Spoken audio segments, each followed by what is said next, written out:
سن سال 18 امروز قانونگذاری معین کرده است.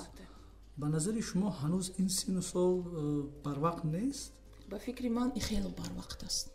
و یک بار هم تو فکر کنید که دخترک در سن 18 ساله اناکنون وای مؤسسه تحصیلات میانه رو تمام میکند، یعنی ختم میکند. حالا وای با اون معنی که همین سحر میخست یک پیاله چایش رو مینوشید، با مکتب میرفت، میآمد در خانه مادر الکی کار و باری زندگی رو تیار آماده، خیلی دخترک هم تو یاردم میکند به مادرش.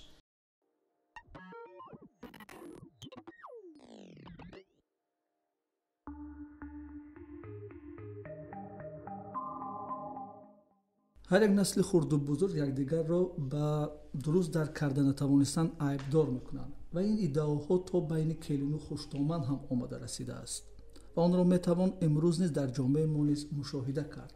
پس خیلی عجیب است هرچند نهادهای داخل دار و حتی چندی از اتحادیه‌های جمعیتی نیز در این سمت کار و فعالیت میبرند، اما بین آنها هنوز هم اختلاف‌ها زیاد میشوند و کم نه. سلام علیکم، با شما جمشید معروف، ژورنالیست، هم مؤلف لایحه زیرا مدیا و این نشر آخرین فصل دوم پادکست مرا بشنو است.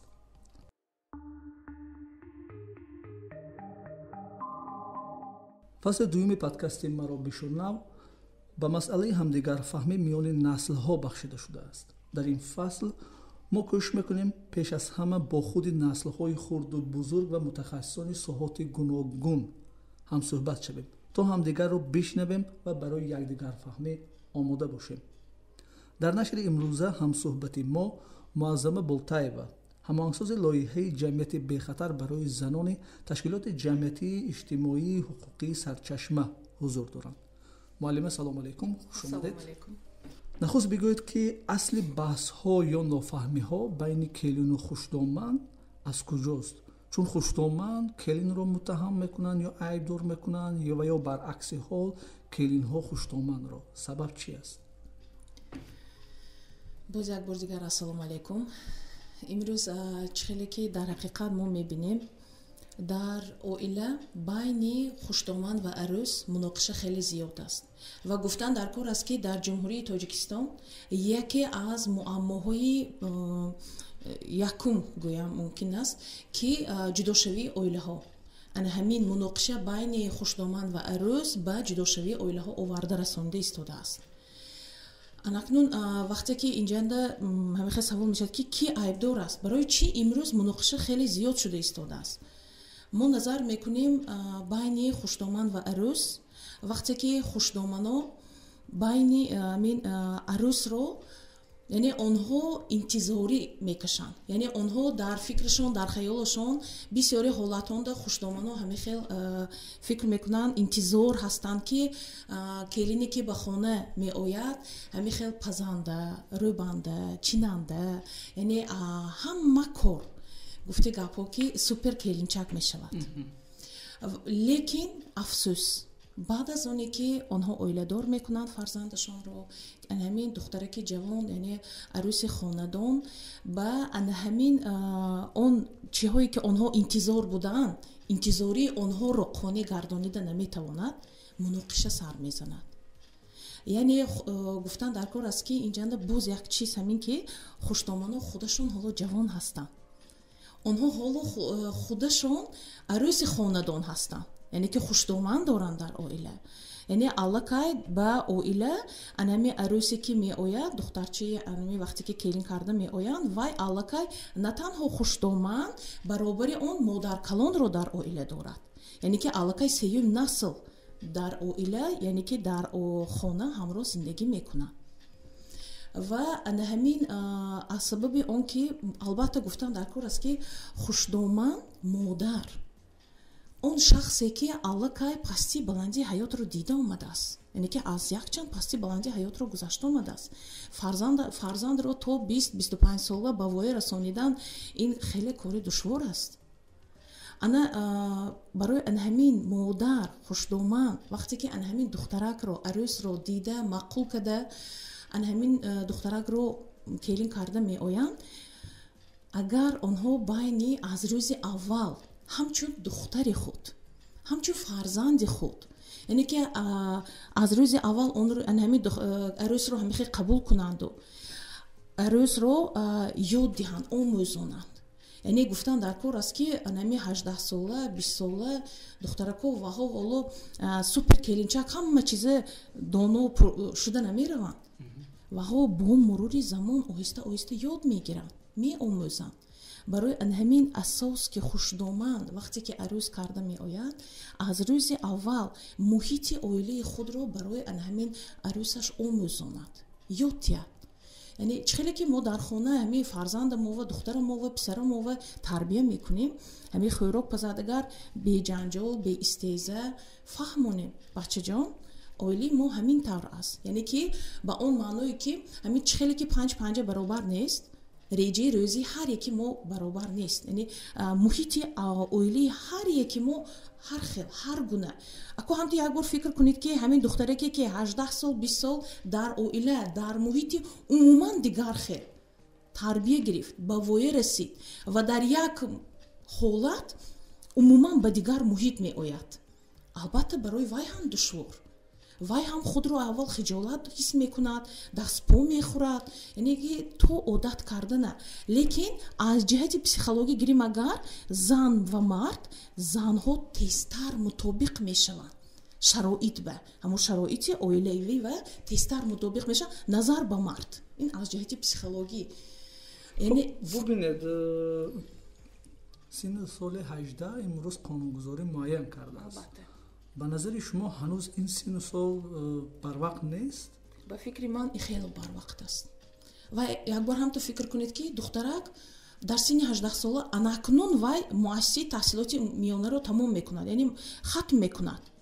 ҳоло вай ба он маъное ки ҳамин саҳар мехест, як пиёла чояшро менӯшид, ба мактаб мерафт, меомад, дар хона модар аллакай кору бори зиндагиро аллакай чӣ гӯем ваи хонаро тайёр омода, хай духтарак ҳамто ёрдам мекунад ба модараш, яъне дастёрӣ мекунад, ягон чӣ мепазад, яъне дар назди модараш истода ёрдам мекунад.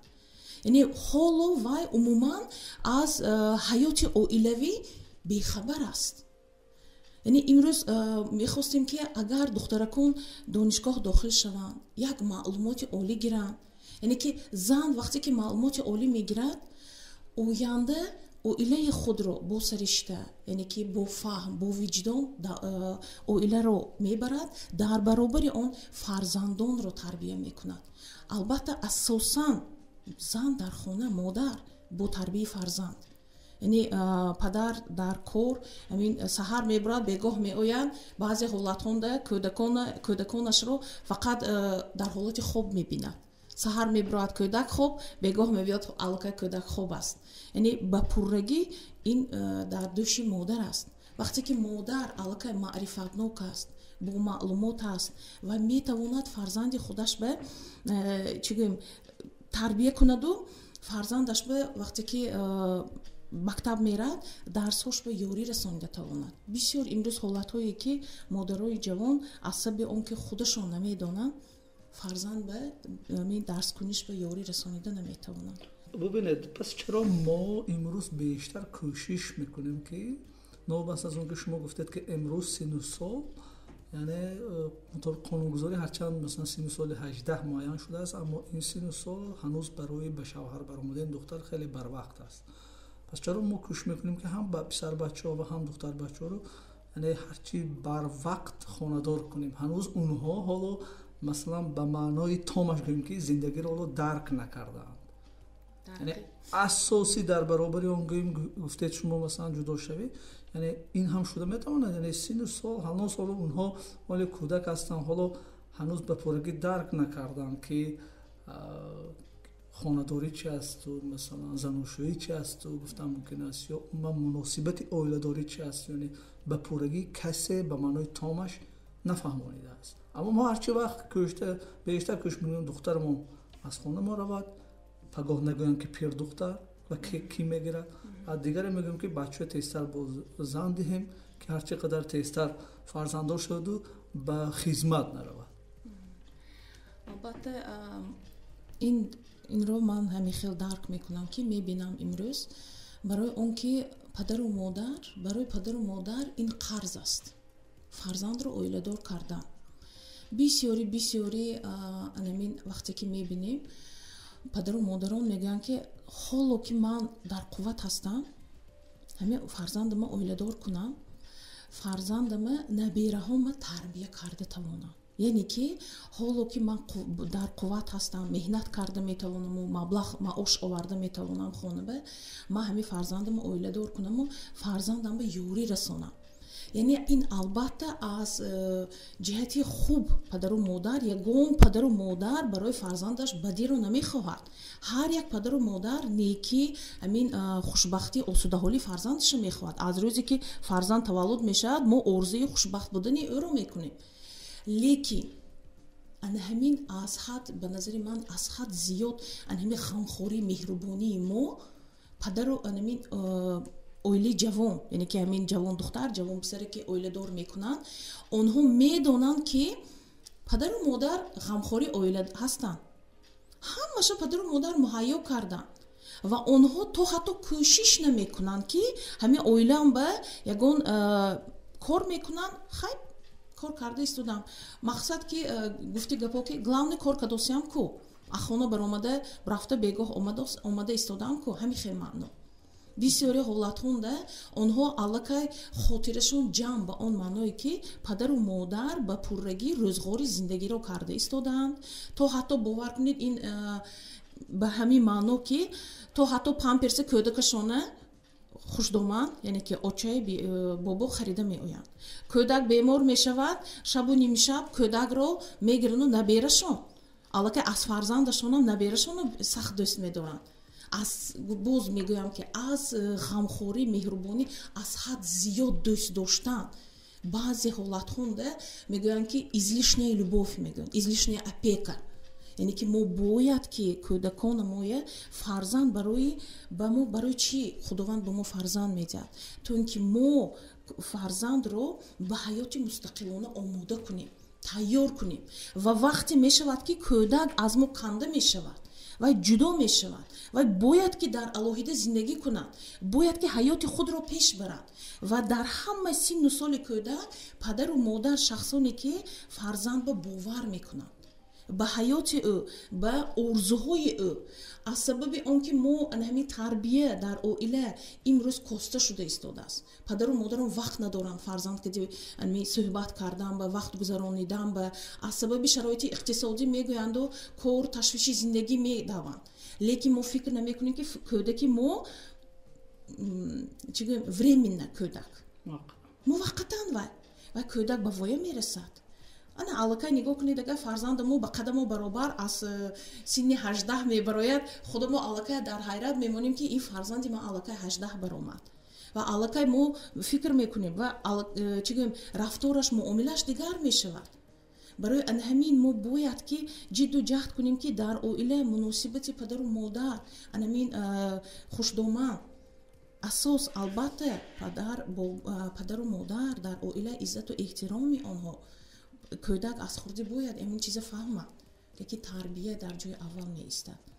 хуб, чунин ба назар мерасад ки ҳатто касе дар ин бора, яъне дар мисоли келони хушдоман вақте дар шабакаҳои иҷтимоӣ нигоштае мегузорад, хеле баҳсҳои он тӯлонӣ мешавад. мо бисёр мушоҳида мекунем ва дар ин баҳсҳо корбарони шабака бештар дар бораи пул, мол ва чизу чораро асли ин ихтилофҳо медонанд. оё метавон гуфт ки сабаби асосии ин ҳама ихтилофҳо ва ё баҳсҳо ин ҳамон чизу чораҳо ҳам бошад? албатта гуфта метавонем, барои он ки имрӯз бисёр ҳолатҳо, ман хеле афсӯс мехӯрам ки имрӯз қадру қимат, иззату эҳтиром, меҳру муҳаббат паст, дар поён аст. чиз, чора, ҳамин мегӯянд ки чиза рӯш гарм мегӯянд. дар ҳамон муҳаббат, дар ҳамон шудагӣ, дар ҳамин чизҳо шуда истодааст. яъне ки то ҳамин дараҷа мо қадру қимати инсонро, яъне инсон аз ҳама чизи қиматтарин аст, аз ҳама чизе ки ноёфт аст. чиз, пул, маблағ меҳнат карда ёфта мешавад, лекин инсон меҳру муҳаббатро бо маблағ харида намешавад. бисёри ҳолатҳонда ман боз таъкид мекунам ки вақте ки ҳамин кӯдак аллакай синни духтарак синфи 8-7 мешавад, аллакай падару модар фикри ин духтаракам калон шуда истодааст, вайба бояд ман маблағ ҷамъ кунаму вайба чӣ мегӯянд либосаша харидамонам, вайба таҷҳизоти хона харидан дар кор, яъне аллакай ташвиши ҳамин чиз ҳастанд. лекин оянда бо маърифат, яъне ки маълумот додан ба фарзанд ин чиз ба аҳамият наметиҳанд. ҳеҷ гап не, лекин фикр намекунанд ки оянда набераҳои онҳоро кӣ тарбия мекунад. ана ҳамин чиз, яъне ки бисёр баҳсу мунозираҳо вақте ки мо дар маҳаллаҳо анами бо раиси шӯрои занҳо ҳамин маҳаллаҳо ва семинар тренингҳо мегузаронем ва дар баробари он бисёр анами оилаҳои муноқишаҳои оилавӣ ва ҳамроҳ, яъне ки мо ҳамроҳ меравем, ҳамин ҷанда бисёри ҳолатҳо ана ҳамин чиз, модарат ба ту ин чизро кард, ман ба ту ин чизро додам, яъне ки ҳамаш дар чиз мебиёяд.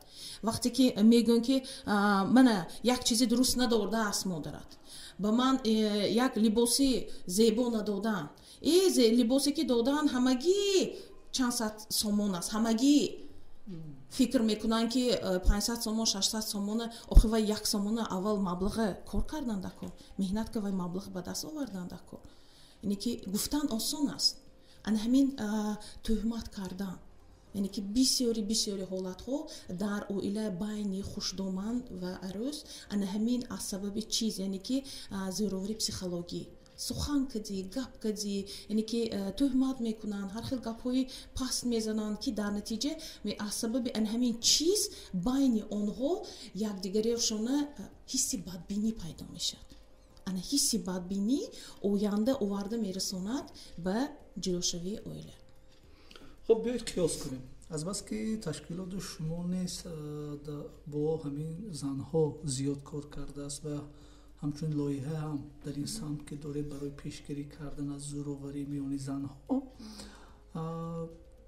بگویید که نظر به شهر وضعیت در دیگر منطقه ها خاصه در جایها چگونه است؟ آیا فرقیت دیده می شود؟ یا در اونجا وزنی تر است و در شهر خوبتر است، یا در شهر وزنی تر است و در آنجا، یا هر دو یک گونه هستند؟ акун гуфтан дар кор аст ки ҳамаи мо инсон, ҳама ҷонда куҷое ки набошем, инсон муносибат ин асос, ҳам дар шаҳр, ҳам дар деҳот. албатта дар деҳот вақте ки оиладор мекунанд, сабаб ҳамин хел ҳолатҳое дида мешавад ки оиладор мекунанд, ҳамагӣ як моҳ, якуни моҳ зиндагӣ мекунанд, яъне мегӯям ки то чилаш баромадана. баъди дуюм моҳ аллакай мебинед ки домоди ҷавон дар оила нест, дар муҳоҷирати меҳнатӣ аст. арӯси хонавода вай ҳамчун арӯс ба арӯс ҳамин хел муносибат ҳамчун ба канизак, ҳамчун ба ғуломи чӣ гӯем кай хоҳам ба хонаи модараш мемонанд, ҳамин як моҳми, 2 моҳми, чӣ хел ҳолат ки бошад, аз шароити оила мегӯянд, ҳамин хел мегӯянд. лекин фикр намекунанд ки ин духтарак ҳам падару модар дорад, падару модараш духтаракро албатта ёд мекунанд. вақте ки мо фарзанддор мешавем, мо намегӯем ин духтар ин писар, ҳар душам духтарам писарро баробар дӯст медорем, ку баробар як чашм кади нигоҳ мекунем.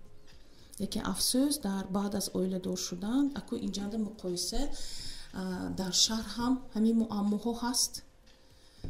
мумкин дар шаҳр бисёртар мегӯянд ки ҳама шароит имрӯз ҳаст, чароғ гирён аст, ҳамаи шароит ҳаст, яъне ки ягон хел пештар онҳо бисёри хушдомано муқоиса мекунанд имрӯз, ки давре ки ман ҷавон будам, мо оштон алов мекардем, яъне ки об гарм мекардем, ҳозир мана аристон ҳаст, стиральни машинка ҳаст, яъне ҳамаи шароит муҳайё ҳасту боз дар оила муноқиша ҳаст.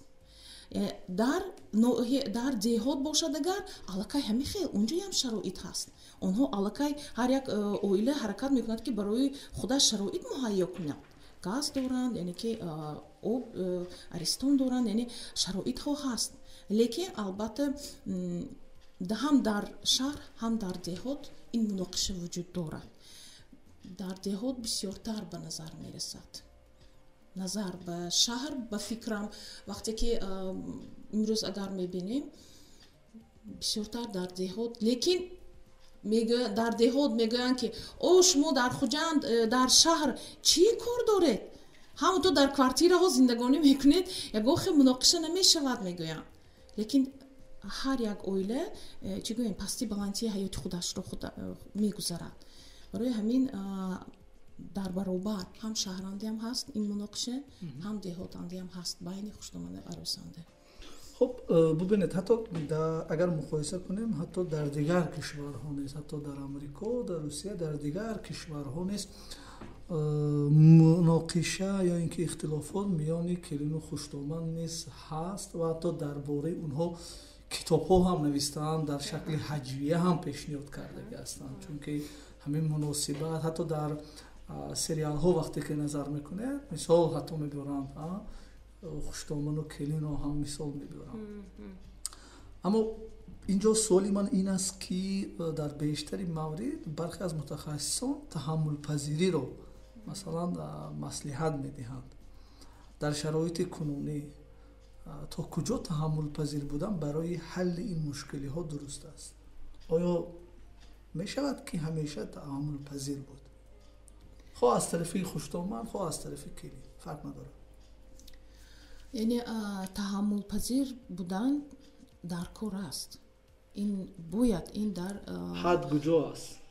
لیکن گفتن در کار است که وقتی که الکای انسان نسبت او قدر و قیمت او را پس کرده می شود. الکای ان همین زوروری وجود دارد. یعنی که بین زنان چخیلی که ما گفتن زوروری پسیخولوژی ایموشنال نسیله بسیارتر است.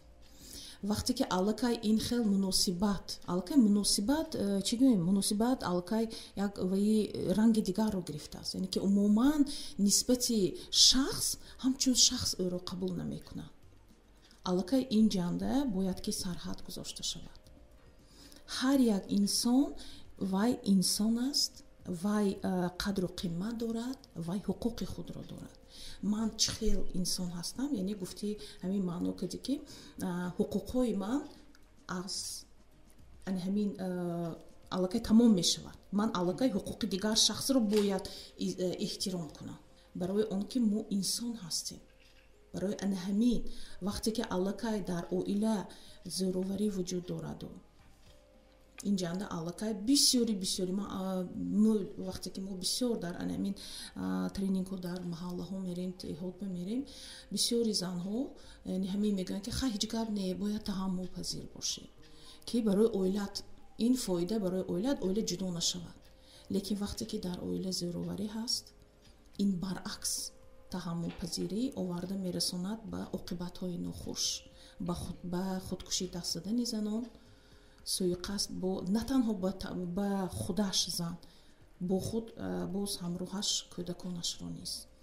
یعنی که ببینید که شخص аллакай نسبت خودش همچون شخص قبول نکند، قدر و قیمتش پس می شود، به او همه وقت سخنهای بد گفته می شود و او رو مناسبت دغلانه می شود. در عاقبت انسان از جهت پسیخولوژی خود رو همچون شخص قبول نمی کند و به عاقبت های بد آورده می رساند. برای همین برای پیشگیری نمودن که همین حالت به آورده نرساند باید که سرحدها باید باشن، یعنی که همین گرانیتسای داشتن در کار. عزت و احترام ما البته عزت میکنیم، احترام میکنیم، لیکن شخصیتی کس ما نباید رسیم. من مشاهده کردم شما بیشتری موارد در مثال خوشدامن‌ها زیاد گفتید، اما امروز هست یعنی قرصک از دو طرف است، اما امروز در جامعه هستند مثلا کلین ها یا عروس های هستند که در خاندان مثلا گوییم که به قول در داخل ناخنک شیف اون خانه هستند. یعنی مناسبت مثلا در مثال گوییم که اونها نسبت خوشدامن یا نسبت مثلا شوهر خود دیگر است. یعنی شاید از با اون خاطره باشد که аз оилаи доро ҳастанд ё ба хотири оне ҳастанд ки масалан муносибати дурушу дағалона доранд. Дар ин гуна масъала чи аст? Яъне мушоҳида мешавад дар таҷрибаи шумо ки масалан зӯроварӣ нисбати на келини хонадон балки нисбати хуштоманд ё мардҳо шуда бошад? албатта чихеле ки гуфтед қарсак аз ду тараф, яктарафа қарсак овоз намебарорад. дар зиндагӣ ҳам мард ҳам зан, яъне ки хуштоманд арӯс бояд ки онҳо ҷидду ҷаҳд кунанд. лекин ҳолатҳое ки боз ҳамун савол ба меоем ки аз сабаби чиз чора ҳастанд, ҳолатҳое ки духтаракон аз оилаи доро мегӯянд ана падари ман ба ман манамин чизҳоро таҷҳизотҳои хонаи шуморо ба пуррагӣ падару модари ман ҳамаша карданд. шумо чӣ кор кардед? ва аллакай ана ҳамин муносибат нисбати модари хонавода дағалона ҳамсари худро иззату эҳтиром накардан. ҳамчун хай ту чӣ ҳамаи имрӯз ту кор дорӣ, маблағ дорӣ, мошин дорӣ, ҳамаи инро падари ман кард. буд ҳамин хел ҳолате ки ҳамагӣ гӯем як моҳ оиладорӣ кардан.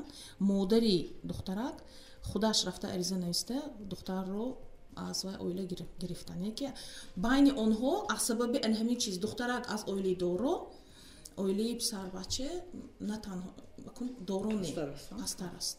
яъне ки ана ҳамин чизу чора оварда расонд ки ҳамагӣ як моҳ зиндагонӣ кардан халос. барои ҳамин гуфта мешавад ки духтаракон омода бошанд, тайёр бошанд. аллакай онҳо дар ҷои аввал иззату эҳтироми калонсолро, иззату эҳтироми падару модарро нигоҳ доранд.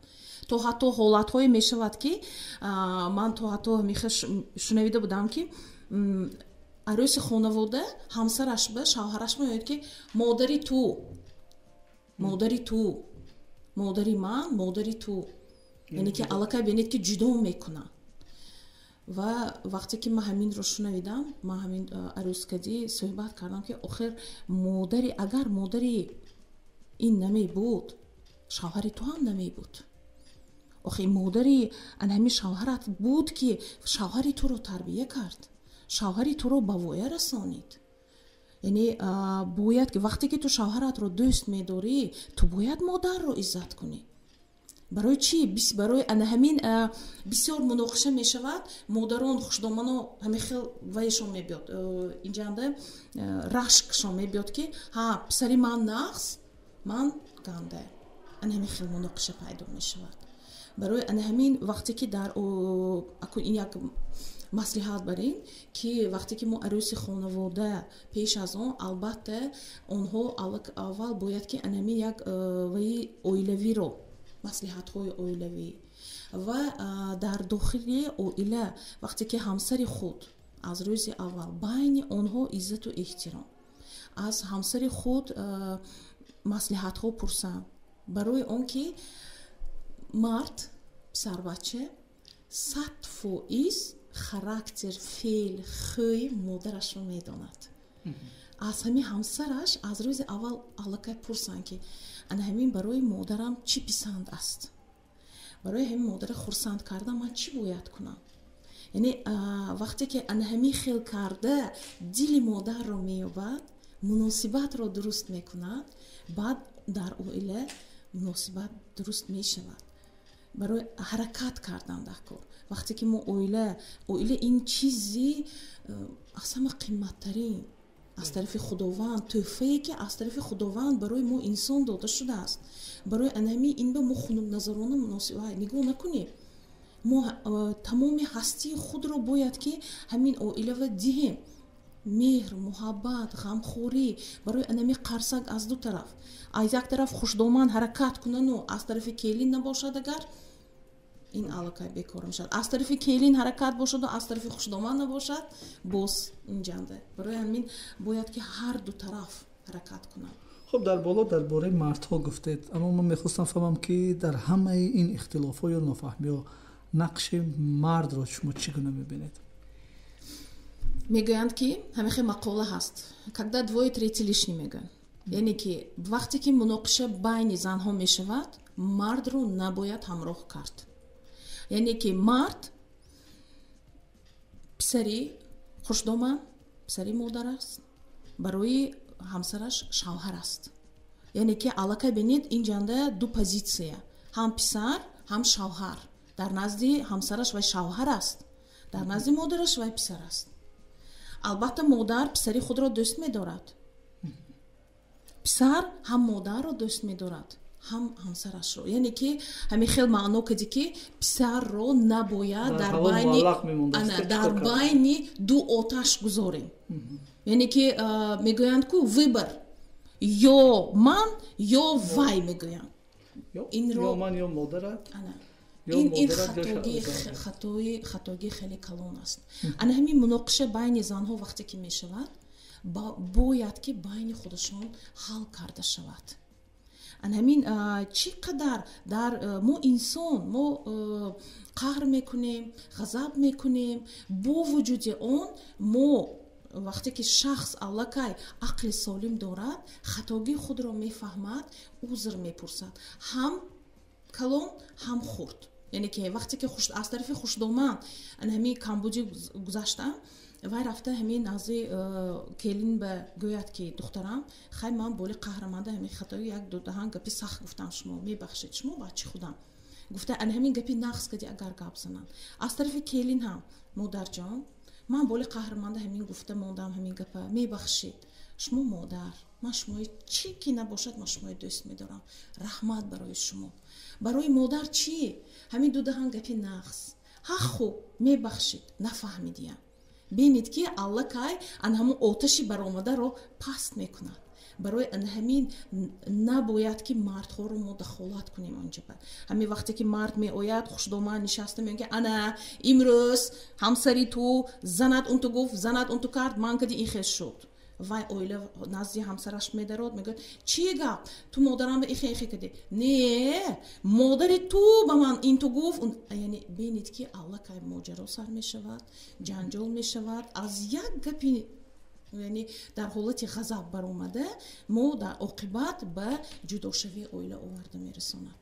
ё ин ки байни онҳо ҳамин ҳисси бадбинӣ пайдо мешавад, якдигарро намебахшанд.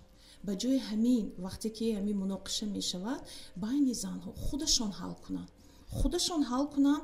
вақте ки аллакай падар, яъне ки мард аз кор меояд, ҳамин муҳити оиларо, ҳамин рӯзина гапу кори шудагӣ узр пурсида, аз ҳамдигар бахшиш пурсида гузашт кунанд.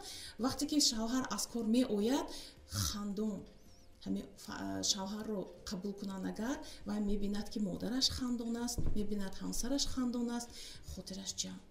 ба ҳамсараш медарояд, мегӯяд ки раҳмат, ки ту имрӯз бо модари ман модарама хурсанд кардӣ, мана хӯроки бомаза пухтӣ, модарама бин чӣ хел вақташон чоқ. ба назди модараш медарод, мегӯяд ки модарҷон, буваҷон, раҳмат шумо, раҳмат ки шумо ҳастиду ҳамин келинатони хушрӯй када тарбия карда истодед.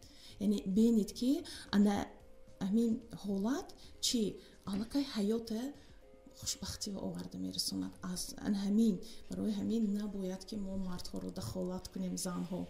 хуб, дар фарҷом чӣ бояд кард то чунин ихтилофот миёни келину хушдоман бо ҳамдигар фаҳмӣ ҳаллу фасл карда шад? яке ашо шумо гуфтед, аммо боз кадом корҳоро бояд пиёда кард ки то дар шакли ҳамдигар фаҳмӣ бояд ҳаллу фасл шавад? дар аввал гуфтан дар кор аст ки ана ҳамин духтаракон бояд омода бошанд. онҳо аз ҷиҳати психологӣ, на танҳо аз ҷиҳати физиологӣ, аз ҷиҳати психологӣ, яъне мо назар мекунем ҳа духтарак синни 18 баромад, 19 баромад, қаду қоматаш, яъне ки аз ҷиҳати физиологӣ вай омода аст. лекин аз ҷиҳати психологӣ вақте ки назар мекунем, ҳоло вай кӯдак аст. баъзе ҳолатҳое ҳаст ки то ҳоло ҳам вай шабона лӯхтакчаша ҳамроҳ гирон хоб мерад. ҳаст мехе ҳолатҳо, барои он ки вай талаботҳои худро қонеъ мекунад. барои анҳамин духтарак бояд ки ҳам писарбача ҳам духтарбача, онҳо бояд ки барои оиладор шудан аз анҳамин мегӯям ки нозукиҳои ҳаёти оилавӣ, нозикиҳои муносибатҳо бохабар бошанд. ҳаёт ин ҳама вақт ҳамин ман бисёр ҳамин семинар мегузорам синфҳои 10-11 духтарако кади мегӯям ки ҳаёти оилавӣ ин ҳамин 1 соат либоси зебо пӯшидан нест. ҳаёти оилавӣ ин ҳамин фақат худро оро дода либоси шинам пӯшида фасон шуда ана ман арӯс шудам гуфта гаштан нест. онҳо аз ҷиҳати психологии муносибатро аз худ кунанд. бо ҳамсар чӣ хел бояд муносибат кард, бо хушдоман чӣ хел муносибат кард. дар баробари он хушдоманои азиз, хушдоман модар, онҳо низ омода бошанд. онҳо низ ҳам як бор фикр кунед, хонатон ба меҳмонон меоянд, каси бегона меояд, шумо медонед ки вай меҳмон аст, бегона аст. баъд аз ҳамин қадар вақт онҳо мераванд. баъд шумо даратонро мепӯшед, мегӯед ҳа меҳмонон рафтан, акун беем як пиёла чой менӯшам мегӯед. яъне амин маъно кади хушдоман бояд омода бошанд ки ба оилаи онҳо духтарак, яъне ки арӯси хонавода умуман аз дигар муҳит, аз дигар оила ба оилаи онҳо меоянд ва онҳо худашон бояд тайёр бошанд ки ҳамин духтаракро қабул карда тавонанд, духтаракро омӯзонанд ба корҳои оилавии худашон, яъне ки камтар вақт диҳанд, ҳам якдигариҳошон ба вақт диҳанд. ҳамин баъди як ҳафти тӯй мебахшед, яку як бора ҳамаша ёд намегирад ку оҳиста оҳиста оҳиста, яъне қадам ба қадам вай ба зина мебарояд. ва имрӯз ҳаст келино арӯси хонавода имрӯз мегӯянд ки раҳмат ба хушдоманам ки ба ман хонаро чӣ гуна тозаву озода нигоҳ доштанро омӯзониданд, хӯрокҳоро ба ман омӯзониданд, ман наметавонистам. ва барои анаҳамин онҳо фаҳманд, омода бошанд, тайёр бошанд. боз як Шекспир мегӯяд ки ман аз ҳеҷ кас ҳеҷ чӣ интизор нестам. ва барои худашон анаҳамин идеал, яъне ки ҳамин хел як арӯс мекунам ки манамин идеал мешавад, ана дигар хешовандон тамошо кунанд арӯси манро, гуфта бисёриҳо анамихе идеал. ҳамин чизро ба худашон дар хаёли худашон ҳар хел фикрҳои аз ҳад изофаро хаёл накунанд, яъне ки гуфти гапо ки реально ҳаёт ба нигоҳ кунанд. ана духтаракоям писарбачаям барои онҳо мо бояд ки аз ҷиҳати психология онҳо омода бошанд, бар дӯши худ ӯҳдадориҳоро гиранд, на танҳо вазифагузорӣ кунанд ки вазифаи ту зан манин ҳаст, дар баробари он ӯҳдадориро гиранд.